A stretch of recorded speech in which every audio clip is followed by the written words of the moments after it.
Good morning students, welcome in teachers classes. Physics chemistry का दूसरा chapter चल रहा है, इसमें मैं आगे पढ़ा रहा हूँ आपको। कल हमने पढ़ा था तो कार्बोहाइड्रेट का उसका विच्छेदन के बारे में पढ़ा था। कार्बोहाइड्रेट का विच्छेदन था, स्टार्च का विच्छेदन पढ़ा था हमने, सरल शर्कराओं का विच्छेदन पढ़ा था, हेमिसुल्फेट का विच्छेदन पढ़ा था, सेलुलोज का विच्छेदन पढ़ा था, लिग्निन का, प्रोटीन का। ये सारे क्या होते हैं, जीवाश्म पदार्थ में पाए जाते हैं जिसका विच्छेदन पढ़ रहे थे। अब जो जीवाश्म पदार्थ है उसका विच्छेदन हमने पढ़ा था। इस विच्छेदन को भी क्या होते हैं, मिट्टी में या जो वातावरण है, वायुमंडल है, उसमें कुछ ऐसे कारक होते हैं जो उसको क्या करते हैं, प्रभावित करते हैं। मुख्यतः 7 कारक है जो क्या करेंगे, जो जीवाश्म पदार्थ का विच्छेदन होगा उसको प्रभावित करेंगे। सबसे पहला तो है पादप पदार्थ को करते हैं। पादप पदार्थ का मतलब पादप की उम्र का, कुछ पुराने पादप होते हैं, कुछ नए पादप होते हैं। जो पुराने पादप होते हैं उसका बॉडी स्ट्रक्चर है या उसके जो पदार्थ होते हैं उनकी मात्रा अलग होती है, और नए पादपों में कुछ नए पदार्थ होते हैं और मात्रा जो क्या होती है, भिन्न होती है। ऐसे वर्तमान में जमीन का सिंचाई वगैरह हम करते हैं, खेती बाड़ी करते हैं, सभी को पता है। तो कितनी मिट्टी में कितना पानी चाहिए, आवश्यकता से ज़्यादा पानी भी क्या करता है, नुकसान करता है। अगर शुष्क है मिट्टी, अगर पानी मिल गया वो भी क्या करेगा, नुकसान करेगा। इसी प्रकार से वायु संचार, वायु संचार मतलब मिट्टी कैसी है, चिकनी मिट्टी है, दोमट मिट्टी है, बलुई मिट्टी है, जितनी अधिक मात्रा में वायु उपस्थित होती है उस हिसाब से हम ज़्यादा रिएक्ट करेंगे। मृदा का ताप कैसा हो, कार्बन और नाइट्रोजन अनुपात, कार्बन और नाइट्रोजन का अनुपात है वो सबसे ज़्यादा क्या करता है, इसको प्रभावित करता है। पीएच, मृदा के पीएच के बारे में, पोषक तत्वों के बारे में, पोषक तत्वों की मात्रा कितनी है मिट्टी में, उस हिसाब से क्या करते हैं, जीवाश्म पदार्थों का विच्छेदन है वो क्या होता है, प्रभावित होता है। सबसे पहले बात से पादप पदार्थों की प्रकृति, सबसे पहला पॉइंट आपका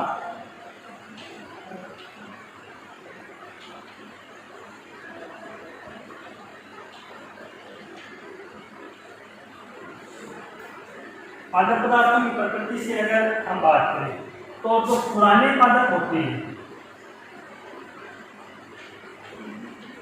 पुराने पादपों में क्या होता है, जो लिग्निन है, हेमिसेलुलोज है और सेलुलोज है, इनकी मात्रा बहुत अधिक होती है।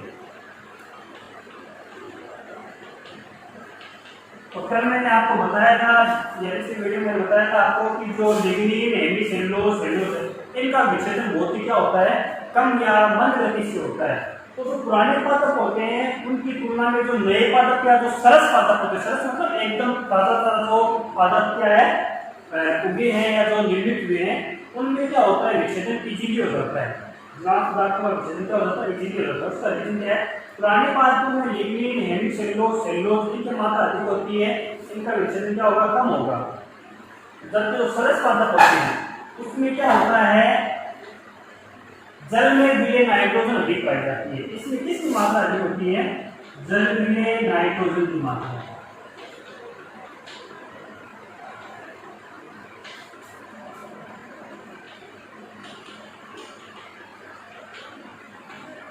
अधिक होती है। ठीक है, तो जिस मिट्टी में पुराने पादप होते हैं, बहुत पुराने पादप होंगे, उसमें क्या होगा, जो जीवाश्म पदार्थ होगा उसका विच्छेदन कम होगा। जिन पादपों, जिस मिट्टी पर पुराने पादप होंगे वहाँ पे क्या होगा, जीवाश्म पदार्थों का विच्छेदन क्या होगा, कम होगा। कारण क्या रहेगा, पुराने पादपों में लिग्निन, हेमिसेलुलोज, सेलुलोज की मात्रा क्या रहेगी, अधिक रहेगी। तो पत्तियां वगैरह टूटेगी, टहनियां टूटेगी, वो मिट्टी में जाके मिलेगी, तो मिट्टी में लिग्निन, हेमिसेलुलोज, सेलुलोज की मात्रा क्या हो जाएगी, बढ़ती जाएगी, उनका विच्छेदन क्या होगा, कम होगा। जबकि सरल पादप, सरस पादप है, जो नए पादप अगर मिट्टी पे उगे हुए उसकी टहनियां, पत्तियां गिरेगी तो मिट्टी में जाके गिरेगी। इसमें क्या होता है, जलविलय नाइट्रोजन अधिक होती है। जलविलय नाइट्रोजन का मतलब क्या, मिट्टी में गिरेगी, मिट्टी में गिरती क्या हो जाएगी, वो पानी के साथ बन जाएगी नाइट्रोजन, जिससे क्या होगी, मिट्टी का जो जीवाश्म पदार्थ है वो विच्छेदित क्या होगा, तीव्र गति से होगा। ध्यान देने वाली बात है, ये आ सकता है विपादन प्रकृति। पुराने पादपों में लिग्निन, हेमिसेलुलोज, सेलुलोज की मात्रा अधिक होती है, जिसका खुद का भी विच्छेदन कम होगा, और मिट्टी में गिरेंगे तो विच्छेदन कम होना ही है। जो सरस पादप होते हैं जल विलय नाइट्रोजन की मात्रा अधिक होती है, तो इसका तो विच्छेदन क्या होगा, कम होगा। पुराने पादपों का विच्छेदन क्या होगा, कम होगा, जबकि सरस या न्यायपातक है उनका विच्छेदन क्या होगा, अधिक होगा। पवित्र संपर्क में आ सकता है सरस या न्यायपातकों का विच्छेदन तीव्र गति से होता है, कारण बताइए। तो कारण क्या होता है, जो सरल या जो न्यायपातक होते हैं उसमें जल में नाइट्रोजन की मात्रा अधिक होती है, जो आसानी से क्या हो जाती है, विच्छेदित या अपघटित हो जाती है। और जो पुराने पातक होते हैं उसमें लिग्निन, हेमी, सेलुलोज और सेल्यूलोज की मात्रा अधिक होती है, जिनका विच्छेदन बहुत ही क्या होता है, मंद गति से होता है। तो पेड़ पौधों में टहनियां वगैरह क्या गिरती है, मिट्टी में गिरती है, उसी से क्या बनते हैं, जीवांश पदार्थ बनते हैं। और जीवांश पदार्थ जिस प्रकार के पदार्थ से मिलकर बनेगा उसका विच्छेदन भी उसी प्रकार से होगा। ठीक है। दूसरा है इसमें मृदा की नमी। मृदा की नमी क्या है, मृदा की नमी पे सीधा सीधा प्रभाव है भी। अगर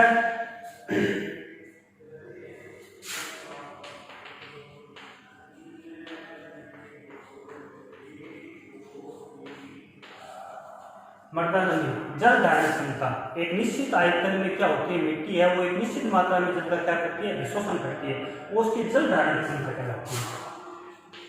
और मृदा की जितनी जल धारण क्षमता है उसका 60 से 80%।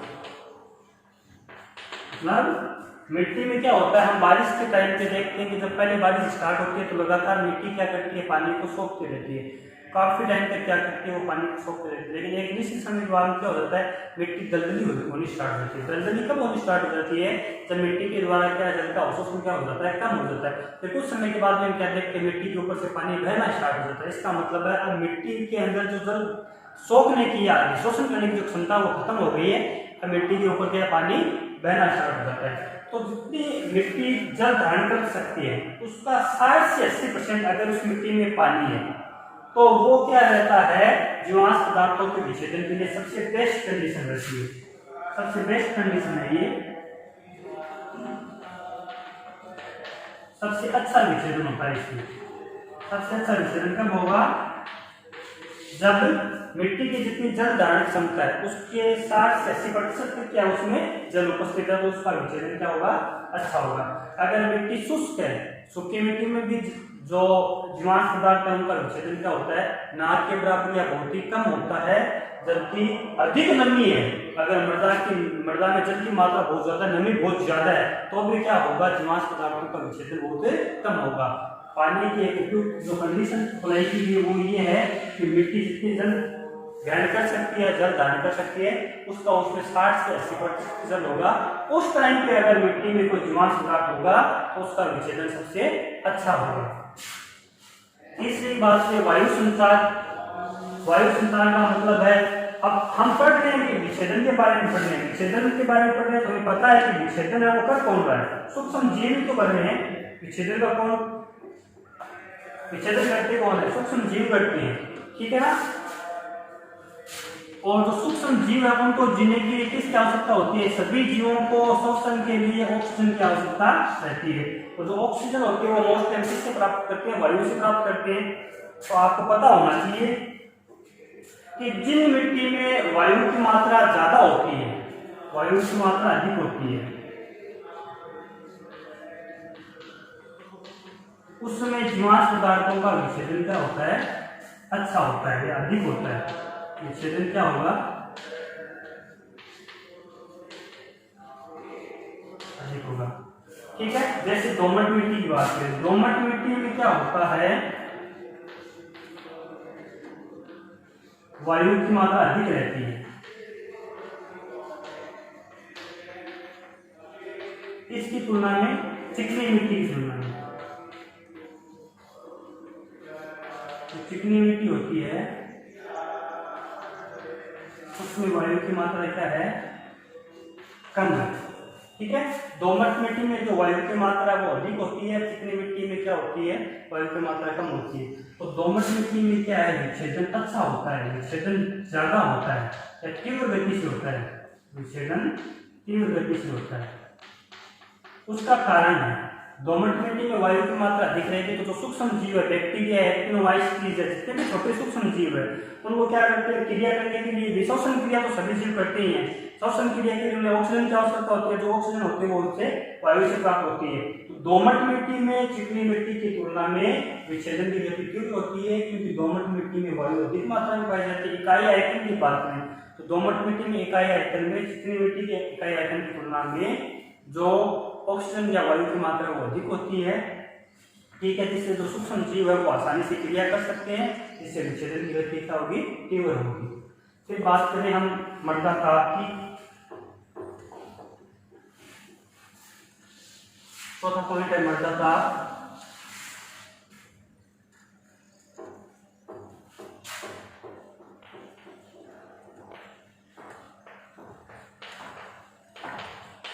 टेम्परेचर की बात करें तो देखो बैक्टीरिया के लिए, जो सूक्ष्म जीव होते हैं उनके लिए टेम्परेचर सबसे अधिक प्रभावित करने वाला कारक है। वैसे तो 5 डिग्री सेंटीग्रेड से क्या होता है, विच्छेदन स्टार्ट हो जाता है। जो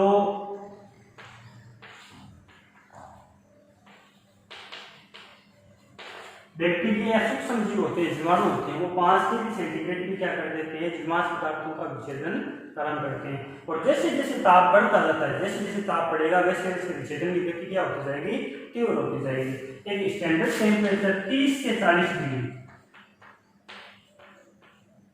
ताप पर विच्छेदन सबसे अच्छा होता है।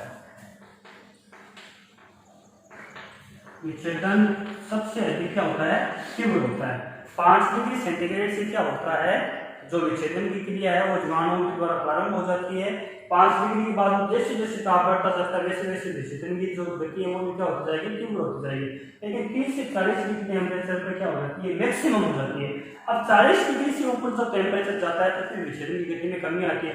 कुछ एक ही जीवाणु होते हैं जो 40 डिग्री से ऊपर क्या कर पाते हैं, विच्छेदन कर पाते हैं। बाकी 40 डिग्री के बाद में भी क्या होता है, लगातार कमी आ जाती है। कुछ एक एक्टिनोमाइसीट्स जो जीवाणु समूह है जो 40 डिग्री के ऊपर भी क्या कर सकते हैं, जीवाश्म पदार्थों का विच्छेदन कर सकते हैं।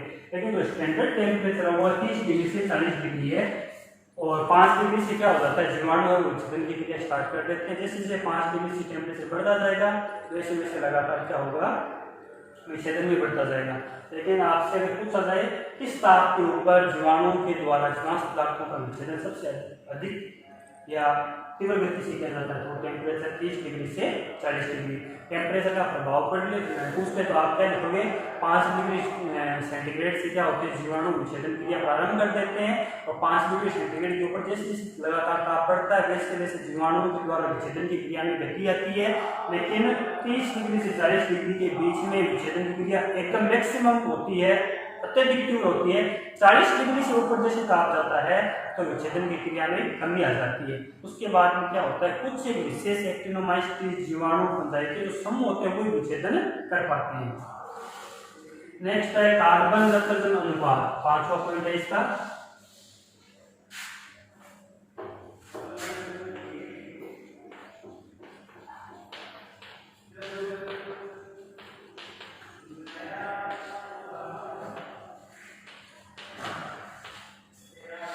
इसकी सिंपल सी थ्योरी है, विच्छेदन की क्रिया कब अधिक होगी, तीव्र की कंडीशन बता देता हूँ मैं आपको। विच्छेदन क्रिया नाइट्रोजन की मात्रा अधिक होनी चाहिए, अनुपात में किसकी मात्रा, नाइट्रोजन की मात्रा क्या होनी चाहिए, अधिक। नाइट्रोजन की मात्रा अधिक होगी तो कार्बन नाइट्रोजन के अनुपात में नाइट्रोजन की मात्रा अधिक होगी तो जीवाश्म पदार्थों का विच्छेदन तीव्र गति से होगा। दूसरी बात है, जो कार्बन नाइट्रोजन अनुपात है वो क्या होना चाहिए, संकुचित होना चाहिए। मतलब कार्बन और नाइट्रोजन वो फैली भी नहीं होनी चाहिए, वो मिट्टी में क्या होनी चाहिए, संकुचित होनी चाहिए। जब वो संकुचित होगी तो क्या होगी, तीव्र गति से विच्छेदन की क्रिया होगी। जीवाश्म पदार्थों का जो विच्छेदन है वो तीव्र गति से होगा। नाइट्रोजन की मात्रा अधिक है और जो कार्बन और नाइट्रोजन का अनुपात है वो क्या होना चाहिए, संकुचित होना चाहिए। इसके विपरीत आप लिख सकते हो, अगर नाइट्रोजन की मात्रा कम होगी तो विच्छेदन की क्रिया कम होगी, कार्बन नाइट्रोजन है वो प्रसारित होगी तो क्या होगी, जो विच्छेदन की क्रिया वो कम होगी। हम तीव्र की बात कर लेते हैं, केवल इसका उल्टा कर सकते हो आप, नाइट्रोजन की मात्रा अधिक होनी चाहिए और कार्बन और नाइट्रोजन का अनुपात वो क्या होना चाहिए, संकुचित होना चाहिए। तो जो विच्छेदन की क्रिया वो क्या होगी, उपयुक्त होगी। फिर बात करें पीएच की। पीएच आप सभी को पता है, उदासीन माध्यम में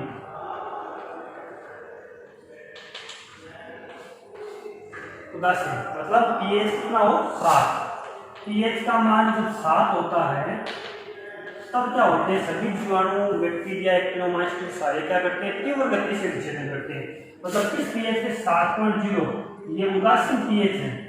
जब मिट्टी क्या हो, उदासीन, तब विच्छेदन क्या होता है, सबसे अधिक तीव्र गति से होता है।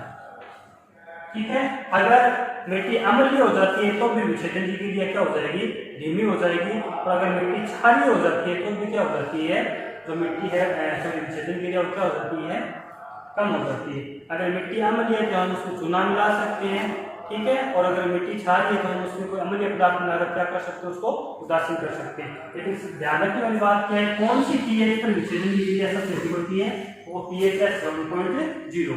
ठीक है, लास्ट पॉइंट है पोषक तत्व। पोषक तत्व, जिस मिट्टी में पोषक तत्व अधिक होते हैं, जिस मिट्टी में पोषक तत्व अधिक होंगे उसमें विच्छेदन की क्रिया भी क्या होगी, तीव्र होगी। पोषक तत्वों की मात्रा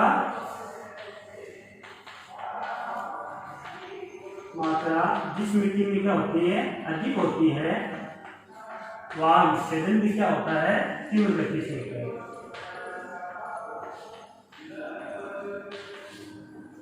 ठीक है, तो पीएच 7.0, टेम्परेचर 30 से 40 डिग्री, वायु जो दोमट मिट्टी है उसकी, कार्बन और नाइट्रोजन की मात्रा अधिक होनी चाहिए, पोषक तत्व अधिक होंगे। ठीक है, और जो मिट्टी में नमी है वो ना अधिक होनी चाहिए ना कम होनी चाहिए। लगभग जो मिट्टी होती है उसकी जल धारण क्षमता का 60 से 80% होनी चाहिए। जो नए पादप होते हैं उसमें जो जल नाइट्रोजन होती है उनके कारण, ठीक है ना, पुराने पादपों में लिग्निन हेमिसेलुलोज उसके कारण विच्छेदन कम होता है, जबकि नए पादपों में अधिक होता है। ये जो 7 कारक थे वो मैंने आपको बता दिए कि भाई इन कारकों के द्वारा क्या होता है, जीवाश्म पदार्थों का वो विच्छेदन वो किस प्रकार प्रभावित होता है। धन्यवाद।